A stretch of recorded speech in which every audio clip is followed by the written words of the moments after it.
오늘 우리가 이제 부활절 세 번째 주일 베드로전서 말씀입니다. 우리가 이제 그리스도인으로서 이 땅을 살아가면 모든 것이 이렇게 잘 되고 잘 풀리고 하면 좋은데 사실 혼란스러울 때도 많이 있습니다. 우리가 이 땅에 매여 사는 것도 아니지만 또 이 땅을 소홀히 하면서 살아갈 수도 없기 때문에 우리가 늘 혼란스러움을 경험을 합니다. 이런 태도를 당연히 하나님께서는 별로 기뻐하지 않습니다.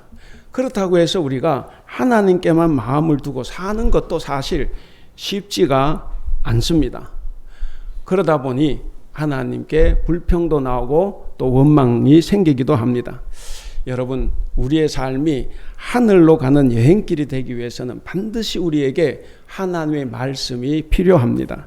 베드로전서는 바로 그런 이야기들을 담고 있습니다. 고난과 역경을 통과하면서도 그리스도인의 길을 지켜야 할 성도들을 위로하고 격려하면서 동시에 어떤 태도와 자세를 가지고 이 고난스러운 삶을 살아가야 되는가 하는 것을 잘 말해주는 책, 그것이 바로 이 베드로전서입니다. 성도들은 고난을 당해도 자신에게 익숙한 방법으로 해결을 하려고 합니다. 근데 중요한 것은 우리가 하나님의 뜻에 합당하게 살아가야 되는 거죠. 우리의 익숙한 뜻을 버리고 하나님의 뜻에 합당하게 살아가야 된다는 것을 우리가 이 베드로전서를 통해서 잘 들을 수가 있습니다. 우리 하나님의 말씀은 고난을 포함해서 성도가 만나던 모든 삶의 문제를 한번 성경으로 바라보는, 하나님의 말씀으로 바라보는 기준이 되어야 한다는 것을 말하고 있습니다. 그러므로 우리 성도들은 다 이 땅에서 나그네로 살아가고 있지만, 근데 이 땅에서 살아가는 이 일상의 삶을 결코 무시하거나 소홀히 해서는 안 됩니다. 베드로전서는 박해문서입니다. 그러니까 박해 시대에 쓰여진 문서의 편지입니다. 우리가 잘 아는 대로 이제 로마의 네로 황제가 주후 64년에 로마 화재 사건이 터졌을 때 자기가 그려놓고 그것을 너무 커지니까 기독교인들이 그랬다 뒤집어 씌운 거죠. 모함을 했습니다. 그래서 그때부터 시작해서 이 그리스도인들을 사자와 불로써 무참하게 죽였는데 그게 수십 년 동안 계속됐습니다. 바로 64년에 대박해가 시작하고 얼마 안 돼서 베드로가 그 현장에서 잡힙니다. 아마 그렇게 죽어가는 사람들 속에 나타나서 하나님 말씀을 외쳤겠죠. 그리고 현장에서 잡혀서 감옥에 갇히고 몇 달 안 돼서 수개월이 지나서 네로로부터 순교를 당합니다. 사진 있으면 한번 좀 띄워보실래요? 이 베드로는 예수님 자기 스승이 십자가에 못 박혀 돌아가실 때 그는 저주하면서 부인하고 도망을 쳤습니다. 그랬던 사람이 놀랍게 변화가 된 거죠. 부활을 경험하고는. 그런데 이 베드로가 자기 스승 예수님한테 너무 미안한 거죠. 그래서 예수님이 똑바로 못 박혀 돌아가셨으니까 나는 거꾸로 매달리겠다. 그래서 십자가에서 거꾸로 매달려서 순교를 당합니다. 예수님의 수제자였지만 부끄러웠던 자신의 삶을 뉘우치고 반성하고 회개하는 그런 죽음이라고도 볼 수가 있습니다. 바로 이 베드로전서는 아마 그 시점에, 그러니까 자기가 죽기 전에 쓰여졌다고 봅니다. 그래서 64년에 로마 대박해가 시작이 됐기 때문에 그리고 얼마 안 가서 60년대 중반쯤으로 해서 아마 순교를 당했을 거다 생각을 하고 그때 이 편지가 쓰여졌을 거라고 추측을 합니다. 그러니까 이 베드로전서를 이제 그런 마음을 가지고 다시 한번 읽어보시면 우리가 느껴지는 바가 좀 더 다를 겁니다. 이 베드로전서는 자기의 죽음이 지금 코앞에 다다른 거예요. 자기 죽음을 충분히 직감을 합니다. 그런 죽음을 직감하면서도 고난에 처한 성도들의 행동을 대단히 중요하게 다루면서 박해자들에게 절대로 험담의 빌미를 주지 말아라. 험담의 빌미를 주지 않도록 바른 삶을 살아라고 권면을 합니다. 우리 두 가지 성경 구절을 한번 읽어보겠습니다. 베드로전서 2장 12절을 먼저 읽어보겠습니다. 시작. 여러분은 이방 사람 가운데서 행실을 바르게 하십시오. 그렇게 해야 그들은 여러분들로 악을 행하는 자라고 욕하다가도 여러분의 바른 행위를 보고 하나님께서 찾아오시는 날에 하나님께 영광을 돌릴 것입니다. 거기 보면 행실을 바르게 하십시오. 고난을 받아도 행실을 바르게 해라. 그러면 그 바른 행위를 보고 박해하는 사람들이 다음에 믿고 돌아올지 어떻게 아냐 하는 거죠. 그 다음에 2장 15절을 같이 읽겠습니다. 시작. 선을 행함으로 어리석은 자들의 무지한 입을 막는 것이 하나님의 뜻입니다. 표준 세번역으로 읽었습니다. 자, 선을 행함으로 저 박해하는 저 어리석은 자들의 저 무지한 입을 막으라는 거예요. 왜 그렇습니까? 왜 박해합니까? 방화범들, 죽일 놈들, 저 살인자들, 이렇게 자기들 모함하지 않습니까? 그런 사람들에게 우리가 대항할 것은 선을 행하는 거예요. 그 선을 행함으로써 저 어리석은 자들의 입을 봉해라 하는 겁니다. 바로 베드로는 그런 말을 하면서 본서 여러 곳에서 성도들에게 그리스도를 모범으로 제시를 했습니다.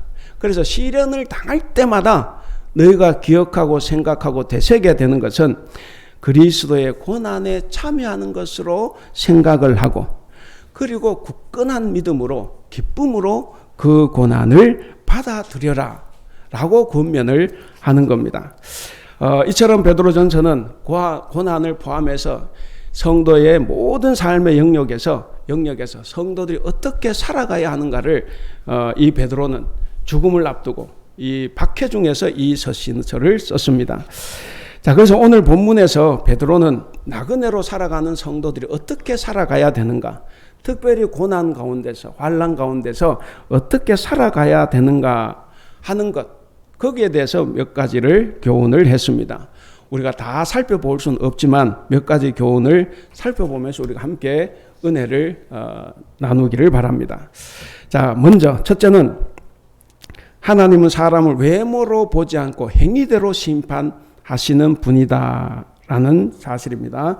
우리 17절을 같이 읽겠습니다. 17절 시작. 외모로 보시지 않고 각 사람의 행위대로 심판하시는 이를, 그것까지. 외모로 보시지 않고 각 사람의 행위대로 심판하시는 하나님, 그랬습니다. 우리가 살아가면서 누구를 제일 두려워합니까? 보통 이제 우리가 사람을 두려워한다고 하면, 우리가 두려워하는 사람은 우리의 마음을 꿰뚫어 보는 사람이죠. 우리의 마음을 꿰뚫어 봐요. 저 사람 내가 뭔 말해도 저게 내 속을 다 알아요. 그러면 두려워요. 그리고 절대 속을 것 같지 않는 사람. 나는 다 속였다고 생각했는데 다음에 보니까 다 알고 있었어요.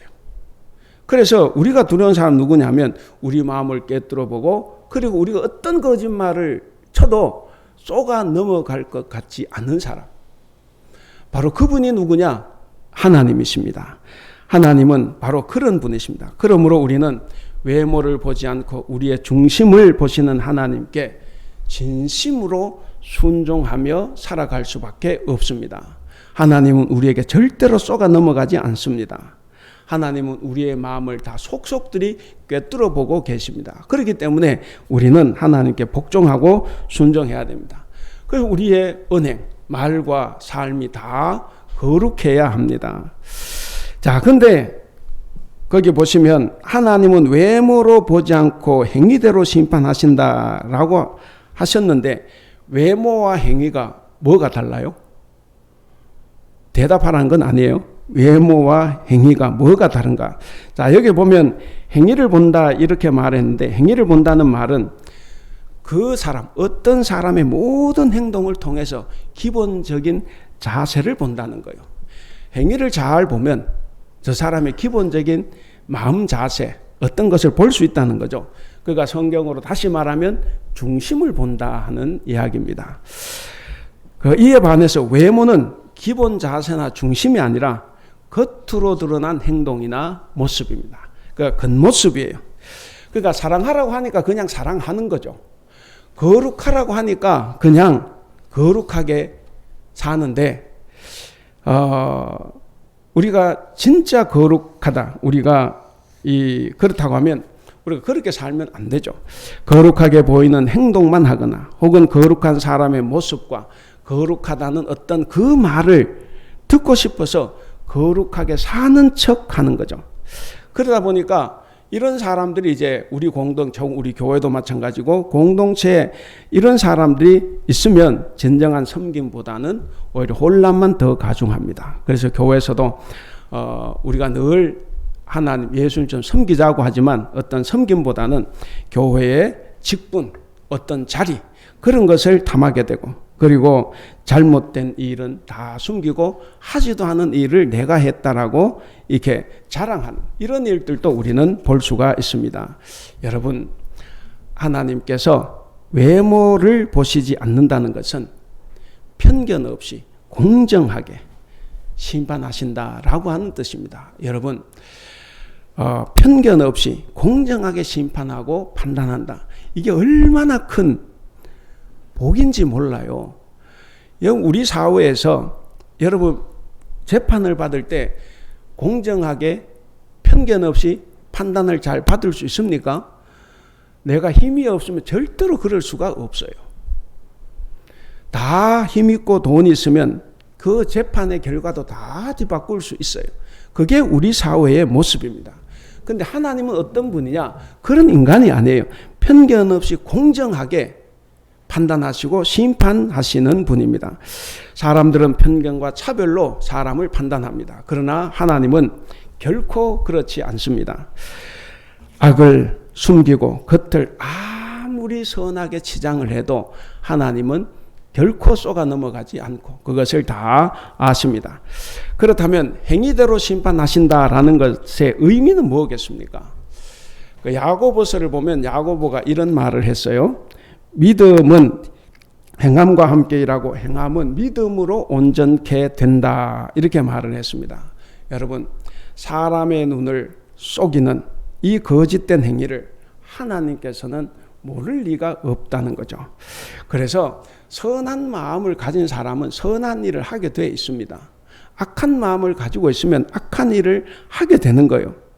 그러므로 우리는 다 나그네로 지금 이 세상을 살아가고 있는데, 나그네로 인생을 살아가는 동안 우리는 편견 없이 공정하게 판단하시는 하나님을 우리는 두려워하면서 살아야 합니다. 여러분, 우리의 위선과 가식으로 사람을 속일 수는 있어요. 사람을 속일 수는 있지만 하나님을 속이지는 못합니다. 자, 그러면 우리는 어떻게 살아야 합니까? 우리의 간판을 내세우면 됩니까? 내 겉모습, 나의 위치를 내세우면 되겠습니까? 우리가 교회 같으면 우리가 지닌 권사, 안수집사, 장로 혹은 이 목사라는 직분, 이걸 내걸면 되겠습니까? 그런데 하나님 앞에서 이런 직분은 결코 하나님께서 칭찬하실 조건이 아니라는 거예요. 오히려 하나님께 판단받을 더 책임성 있는 사람입니다. 하나님은 우리의 외모인 직함이 아니라 우리의 행위인 신앙의 모습을 보십니다.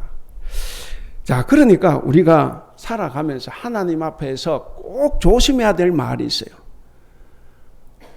제발 하나님, 저 왕년에는 이런 일을 했습니다. 이런 말. 제가 장로입니다. 제가 권사가 된 지 몇 년이 지났어요. 제가 안수 집사가 지금 몇 년 차입니다. 그런 말 하지 말라는 거예요. 우리 교회는 그런 말 하는 분이 없지만 그런 말 하지 않기를 바랍니다. 우리는 그저 할 수 있는 일이라고 하면 주님께서 가르쳐 주신 대로 우리의 삶에서 좋은 열매를 보이면 됩니다. 직분이 아닌 우리의 신앙을 실천함으로써 맺어지는 성령의 열매, 그리고 착한 행실을 보여주면 그걸로 다 되는 거예요. 그렇기 때문에 우리 사랑하는 성도 여러분, 우리가 성도라는 이름을 가지고 있어요.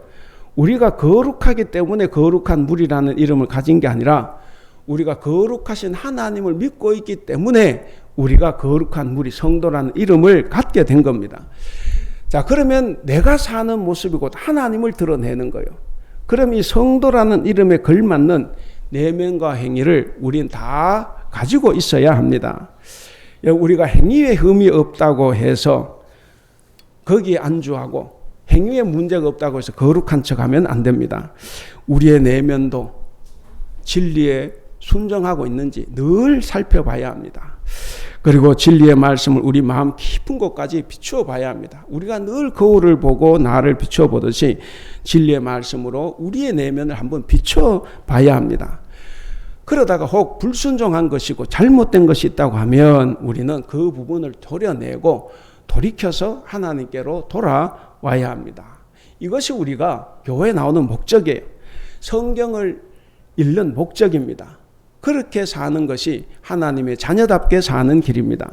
자, 두 번째는 성도는 세상에서 나그네로 살아가는 동안 하나님을 두려워하며 살아야 합니다. 우리 17절 아까 읽었죠. 우리 다시 한번 17절 읽겠습니다. 시작. 외모로 보시지 않고 각 사람의 행위대로 심판하시는 이를 너희가 아버지라 부른즉 너희가 나그네로 있을 때를 두려움으로 지내라. 자, 거기 끝에 베드로가 뭐라고 말합니까? 너희가 나그네로 있을 때를 두려움으로 지내라. 이렇게 말을 하고 있어요. 그럼 나그네는 어떤 사람입니까? 뭐 다 아시는 대로 나그네 집을 떠나 사는 사람이에요. 집을 떠나 사는 사람. 근데 성경에서 우리를 나그네라 그러죠. 왜 그렇습니까? 여기는 우리의 본집이 아니, 우리의 본집은 하늘나라입니다. 본향은 하늘나라. 하늘나라인데 잠시 지금 여기 와서 사는 거죠. 그래서 우리는 이 세상에서 나그네로 살아가는 사람들입니다. 잠시만 살아갈 거예요. 결국 본향으로 갑니다. 자, 성도는 박해와 질고가 많은 이 세상에서 나그네로 살아가는 존재들입니다. 그러나 계속 사는 게 아니에요. 내가 죽거나 혹은 예수님께서 재림하시면 하나님 아버지의 영접을 받아서 천국에서 하나님 아버지와 같이 영원히 거기서 살게 될 것입니다.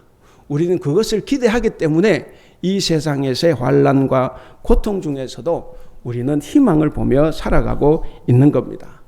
우린 다 그런 때를 기다리며 살아가고 있는 사람들인데 그 때를 기다리고 있는 자로서 마땅히 가져야 할 태도는 뭐냐? 두려움을 가지고 행동하는 것입니다. 여러분, 두려움으로 지내라. 이 말씀은 우리에게 왜 필요합니까? 우리에게 필요한 것은 우리는 아직은 나그네지 천국에 들어간 것이 아니에요. 우리는 비록 하나님의 백성이 됐지만 천국 백성이 됐지만 천국에 들어간 것은 아니기 때문에 우리는 하나님을 두려워하며 살아가야 합니다. 빌립보서 2장 12절에 이런 말씀이 있어요. 같이 읽겠습니다. 시작. 항상 복종하여 두렵고 떨림으로 너희 구원을 이루라. 예, 바울이 한 이야기예요. 항상 복종하여 두렵고 떨림으로 너희 구원을 이루라. 우리는 구원을 받았지만 완성된 게 아니에요. 그렇기 때문에 우리는 두렵고 떨림으로 살아가야 됩니다.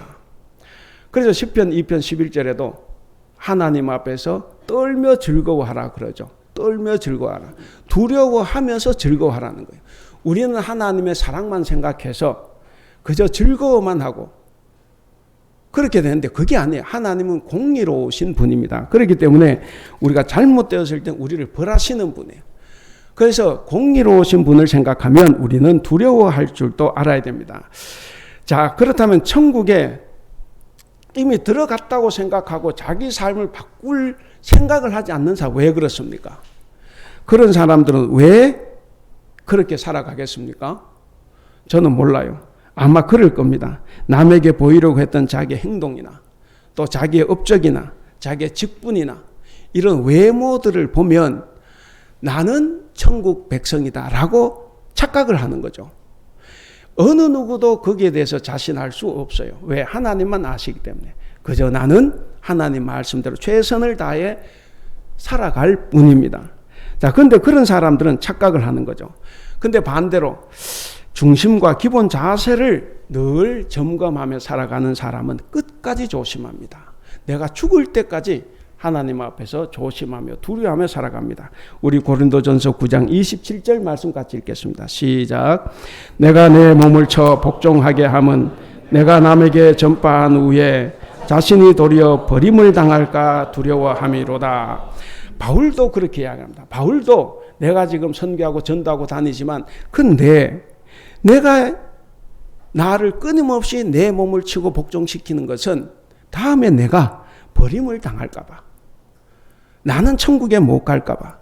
그래서 두렵고 떨리는 마음으로 자기를 쳐서 복종시킨다 하는 이야기입니다. 바울도 그랬다고 하면 하물며 저 이겠습니까? 우리 이겠습니까?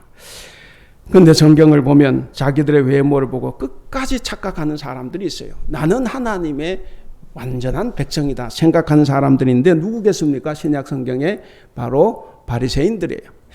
이 바리새인들은 원래 율법을 잘 지키려고 했던 사람들입니다. 처음은 좋았어요. 그런데 시간이 흘러가면서 이 사람들이 율법주의자가 됩니다. 율법주의자가 되어서 그들의 가진 사고와 그런 행동 때문에 결국 하나님 말씀대로 살지 못했어요. 사람을 만나면 사랑하는 것이 아니라 늘 정죄하고 차별하고 배제시키고 그리고 자신들만 의롭다고 생각을 한 겁니다. 그 의로운 행동을 보여주기 위해서 정기적으로 사람들 보는 데서 구제하고 그렇게 살아간 사람들이에요. 자, 그렇게 눈에 보이는 업적을 중요시하다 보니까 늘 위선적인 행동을 했습니다. 그래서 예수님께서 외식하는 자들이라고 늘 책망을 하셨지 않습니까? 그래서 이 탈무드에 보면 이 바리새인들이 7종류가 있어요. 재밌는 이야기니까 들으면서 나는 어떤 형인가 한번 들어보시기 바랍니다. 첫 번째는 조금 있다가 형입니다. 이것은 선행을 미루는 사람이에요. 두 번째는 멍든 형입니다. 악을 안 보려고 눈을 감고 다니다가 전봇대 나무에 박아서 이 멍이 생긴 사람들이에요. 어깨형이 있습니다. 세 번째는 어깨형은 선행을 어깨 위에 올려놓고 자랑만 하는 사람이에요. 곱사등형이 있습니다. 겸손한 척하는 사람들입니다. 계산형이 있어요. 자기의 선행과 악행을 계산하면서 행동하는 사람들입니다. 여섯 번째는 하나님 두려워형이 있습니다. 하나님이 두려워서 바르게 사는 사람들이에요. 마지막 7번째는 하나님 사랑형이 있습니다. 이것은 하나님을 사랑하기 때문에 바르게 사는 사람들입니다. 그래서 여기서 가장 좋은 바리새인의 모습은 뭐겠습니까? 당연히 마지막 7번째죠. 사랑형입니다. 하나님을 사랑하기 때문에 바르게 사는 사람이에요. 우리가 거룩하게 살려면 하나님을 두려워하는 것도 필요합니다. 하나님이 두려워야 우리 행실을 바꿀 거 아니에요. 목사가 좀 두려우면 목사 말을 좀 듣죠. 부모가 두려워야 자식들이 부모의 말도 좀 들어요. 부모가 우스우면 안 듣죠. 다 그런 겁니다. 우리 하나님 앞에서도 마찬가지예요. 하나님을 두려워해야 우리가 뭔가 거룩하게 살려고 노력을 하는 겁니다. 그러나 그것보다 더 기본이 되는 중요한 것은 하나님을 사랑하는 겁니다. 사랑하기 때문에 바로 살려고 하는 거예요. 내가 두려워하기 때문에 사랑을 하면 저 사람이 죽을 위험에 처했을 때 내 목숨 절대로 안 던질 거예요. 에이 잘 죽어버리라 하고 도망갈 겁니다. 정말 내가 사랑하는 사람이 위기에 빠졌다. 내 몸을 던져서라도 구할 겁니다. 여러분 바로 하나님을 사랑하는 것 이것이 우리에게 더 기본이 됩니다. 그러나 우리가 사랑만 가지고는 바로 살기 어렵지 않습니까? 그래서 두려움이 필요한 거예요. 그래서 하나님을 두려워하기도 해야 된다는 겁니다. 근데 왜 하필이면 두려워하면서 살아야 합니까? 하나님은 우리의 아버지십니다. 그래서 우리에게 긍휼을 베푸기를 좋아하십니다. 바로 사랑이죠. 그렇지만 또한 공평무사하게 각자의 행위에 따라서 심판하시는 분이에요.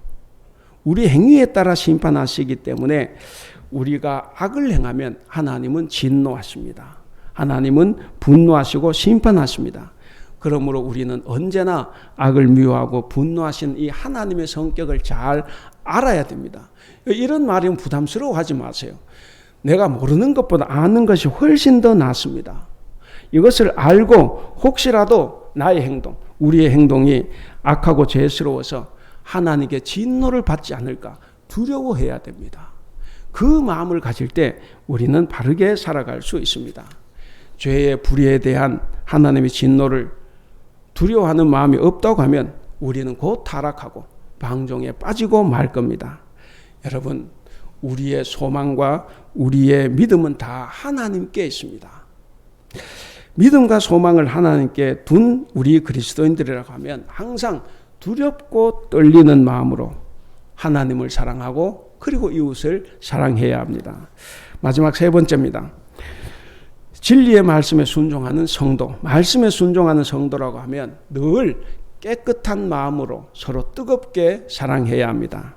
우리 22절을 같이 한번 읽어보겠습니다. 22절 시작.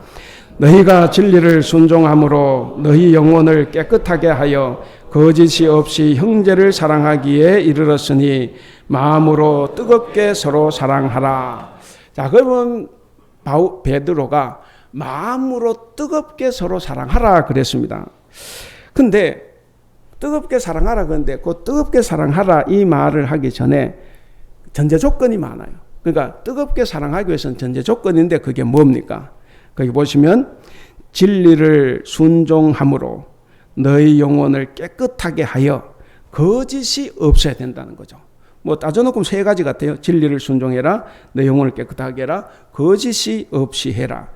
그러니까 여기서 영혼은 마음이나 정신을 말합니다. 그리고 진리는 복음의 진리, 복음을 말합니다. 그러니까 결국 이 말씀은 뭐냐면 복음을 믿고 순종하여 정신과 생각과 마음이 순수한 사람이 되면 거짓 없이 형제를 뜨겁게 사랑할 수 있다 하는 겁니다. 그래서 여기서 우리가 세 가지 중에 거짓이 없이 이 말을 우리가 중요하게 좀 봐야 됩니다. 여러분, 우리는 거짓을 버려야 합니다. 거짓을 버리지 않고서는 결코 우리 서로 뜨겁게 사랑할 수 없습니다.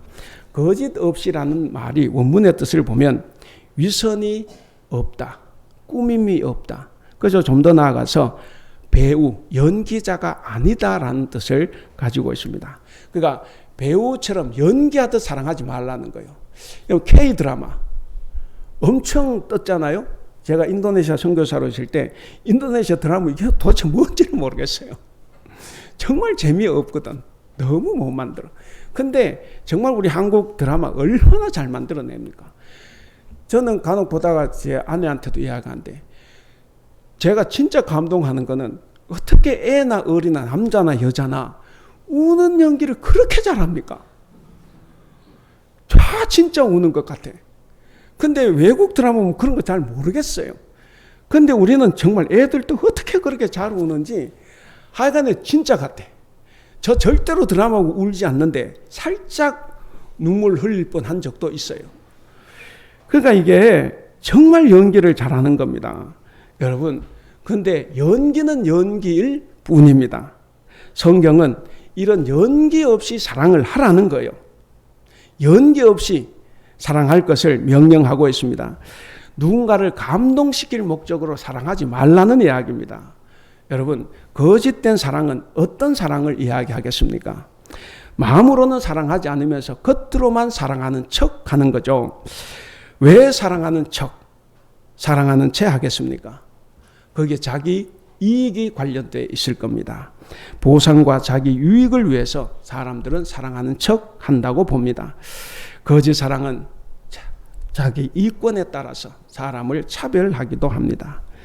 그러나 진정한 사랑은 내 유익이 아니라 다른 사람의 유익을 추구하는 것입니다. 그렇다고 하면 우리의 현실은 어떨까? 선거철이 되면 우리가 또 잘 알고 요즘 또 정치인들이 또 이렇게 위기가 되면 인기도가 좀 떨어지면 또 그런 일을 하는데 하여간 명절이나 선거철이 되면 남에게 보여주기 위해서 고원이나 양로원 혹은 장애인 복지시설 같은 데를 찾아갑니다. 선물을 들고 찾아가 선물 떠주고 이렇게 봉사도 하고 사진도 찍어요. 자, 그렇게 하는데 여러분, 이런 일들은 다 뭡니까? 마음보다는 배우들의 연기와 같은 사랑이죠. 제가 이제 기억이 나는데 오공화국 시절에 그 전두환 씨가 그 대통령 아니죠. 전두환 씨가 대통령이 돼가지고 새벽마다 민정시찰 나간다고 아무도 모르게 나갔다고 하는데 신문마다 대문짝만하게 보도를 합니다. TV 뉴스마다 나와요. 그 뭡니까? 정말로 아무도 모르게 나갔습니까? 그게 아니죠. 다 배우가 연기하듯이 한 겁니다. 이런 사랑을 하는 거죠. 그러니까 자기의 유익과 관련이 있어요. 이웃을 자기 몸처럼 사랑하지 않으면 우리는 그런 사랑을 거짓 사랑이라고 밖에 말할 수가 없습니다. 우리는 배우처럼 사랑하면 안 되는 거죠. 우리는 정말로 서로 뜨겁게 사랑해야 합니다. 모두가 서로 사랑하는 것은 차별 없는 사랑을 의미하기도 합니다. 여러분, 교회에서는 특별 대우를 받으려고 생각하면 안 돼요. 우리가 그런 분도 없지만, 나는 좀 교회에 나오는데 특별 대우를 해줘야 되는데 이 특별 대우를 교회에서도 안 해주고 이게 섭섭할 때도 있을 수 있습니다. 여러분, 절대로 교회에 가서 특별 대우를 받으려고 하지 않기를 바랍니다. 그리고 저는 가능하면 교회에서 특별 대우 안 하기를 바랍니다. 왜 그러냐? 특별 대우를 하게 되면 그것도 거짓 사랑이에요. 어떤 누군가에게는 사랑하지 않는다는 표시가 되기도 합니다. 그러니까 차별이 생겨요. 그래서 특별 대우는 어떻게 보면 거짓 사랑입니다. 이 거짓 사랑은 이기적이고 자기 목숨을 더 아끼기 때문에 절대로 이웃을 뜨겁게 사랑하지 않습니다. 여러분, 우리 예수님의 사랑은 어땠습니까? 예수님의 사랑은 거짓 사랑이었습니까? 하늘 보좌를 버리시고 이 땅에 종의 형체를 가지고 오셨습니다. 그리고 십자가에서 비참하게 목숨을 던지셨습니다. 그런 예수님의 사랑은 자기가 하기 싫은데 억지로 한 것이 아니에요. 그리고 자기를 높이려고 좀 더 비참한 방법을 써서 그렇게 한 것도 아닙니다. 연기가 아니에요. 인간을 사랑하셨기 때문에 그 죽음을 선택하신 겁니다. 이 사랑이 바로 우리의 모범이 되어야 합니다. 여러분, 예수님께서 살아계실 때 제자들의 그 더러운 발을 씻겨줬죠. 그 더러운 발을 씻기면서 매스컴 한번 타야지. 그리고 가난한 사람들을 구제하면서 인기도를 좀 높여야지 하면서 하신 사랑이 아닙니다. 진정 사랑을 위해 사랑하는 자가 거짓 없이 사랑하는 겁니다. 이러한 사랑이 바로 마음으로 뜨겁게 서로 사랑하는 겁니다. 여러분, 그래서 우리는 이 예수님의 사랑, 이 사랑을 배워야 합니다. 그래서 사랑을 위해 사랑함으로써 그리스도를 다시 살리신 하나님의 백성, 하나님의 자녀로 살아가야 합니다. 이제 말씀을 맺겠습니다. 자녀가 부모를 닮는다고 합니다. 얼굴만이 아니라 생활, 이 모습도 닮아가는데 그것처럼 우리는 하나님의 자녀입니다. 우리가 하나님의 자녀이기 때문에 하나님을 닮아야 되죠. 그래서 우리는 하나님을 닮아서 깨끗한 존재가 돼서 다음에 하나님과 함께 살아갈 그 확신과 소망을 가지고 삽니다. 그렇기 때문에 우리는 아픔과 좌절과 고통, 환난이 있는 이 세상에서도 우리는 하나님의 소유라는 것을 확신하고 우리는 이미 거룩해졌고 그러니까 우리는 이것을 예수님처럼 충분히 견디고 이길 수 있다는 그 믿음으로 살아가야 합니다. 우리가 이제 코로나19 이후로 우리 대북교회 공동체가 한 가족이요. 모두가 다 한 형제 자매임을 느끼고 있습니다. 작년에 있었던 야외 예배, 그리고 지난번에 청년부가 푸리에서 했던 선교 활동, 그리고 또 새가족 환영회가 모든 행사들이 정말 사랑하는 마음으로 기쁨 가운데서 다 행해졌습니다. 그리고 다음 주에 있을 찬양 예배도 우리 아마 여러분들 많이 수고하시리라 생각을 합니다. 그리고 그 다음 주일에 있을 전교인 체육대회도 지금 안수 집사님들이 열심히 잘 준비하고 있습니다. 그렇기 때문에 분명히 즐겁고 행복한 대회가 될 것이라 확신을 합니다. 사랑하는 우리 성도 여러분, 이런 것들이 오늘 본문 마지막 23절에 나오는 것처럼 바로 썩지 않을 일들입니다. 모든 성도들이 주일 예배도 마음을 다하여 참여하고 있고, 그리고 구역원들도 일이 많아요. 지금 여기 봉헌위원도 해야 되고 또 애찬도 담당해야 되고 여러 가지 일들이 있는데 이런 일들을 다 잘 감당하고 있습니다. 우리 시온 찬양대, 에세드 찬양팀, 그리고 남선교회, 여전도회 다 열심히 하고 있습니다. 그리고 각 교회, 학교 교사들도 원상태로 회복을 위해서 지금도 안간힘을 쓰고 있습니다. 예수님의 부활로 다시 태어난 우리 공동체가 뜨겁게 서로 사랑하고 있는 증거라고 봅니다. 바로 이런 것들, 썩지 아니하는 씨로 된 겁니다. 이 소중한 씨앗을 우리가 잘 가꾸고 풍성하게 해야 됩니다. 자, 오늘 설교 제목 뭡니까? 같이 한번 읽어보겠습니다. 시작.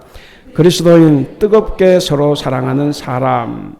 예, 하나님께서 지금 우리에게 너희는 썩지 아니할 씨다 라고 위로해 주십니다. 사랑하는 우리 대북교회 성도 여러분, 이 위로의 말씀에 힘입어서 부활절 셋째 주간인 이번 주는 우리 서로 뜨겁게 사랑하며 살아가는 저와 여러분 될 수 있기를 바랍니다.